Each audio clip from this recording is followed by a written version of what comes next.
Class শুরু করার আগে এতদিন তোমরা যা পড়ছো তার উপর আমি একটা ছোট্ট টেস্ট নিব। ভয় পাওয়ার কিছু নাই। ছেলেদের আমি একেবারে সহজ একটা প্রশ্ন ধরবো, আর মেয়েদের প্রশ্ন ধরবো অনেক কঠিন। ছেলে গো সহজ প্রশ্ন ধরবো স্যার, তেলে প্রশ্নের উত্তর আমি দেবো। একদম সহজ প্রশ্ন হইব, একদম পানির মতো সহজ। টিনের ঘরে থাকা নার্গিস আইফোন 16 প্রো ম্যাক্স কেনার জন্য কক্সবাজার যাচ্ছিল। তার গাড়ির গতি ছিল 120 কিলোমিটার প্রতি ঘন্টা। ওই গাড়িটি অপর দিক থেকে আসা আরেকটি গাড়ির সাথে ধাক্কা খেলো, যেটার গতি ছিল 60 কিলোমিটার প্রতি ঘন্টা। এখন তুমি বলো নিউটনের নানির নাম কি? স্যার এটা কি সহজ প্রশ্ন ছিল? এত সহজ একটা প্রশ্ন ধরছি, এইটার উত্তর দিতে পারছ না তুই। এতদিন কি পড়ছস? উত্তর দিতে পারলি না কেন? কি পড়ছস তুই? স্যার ঠিক আছে, এবার মেয়াকে কঠিন প্রশ্ন ধরেন। কঠিন প্রশ্নই তো ধরমু, অনেক কঠিন প্রশ্ন ধরমু।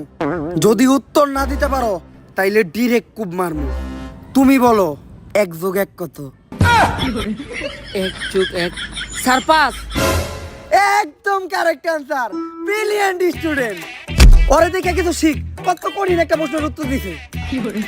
1+1 5 কেমনে হয়? তো গাইস, যদি ভিডিওটা ভালো লাগে ফটাফট like, comment, share and subscribe মেরে দেন।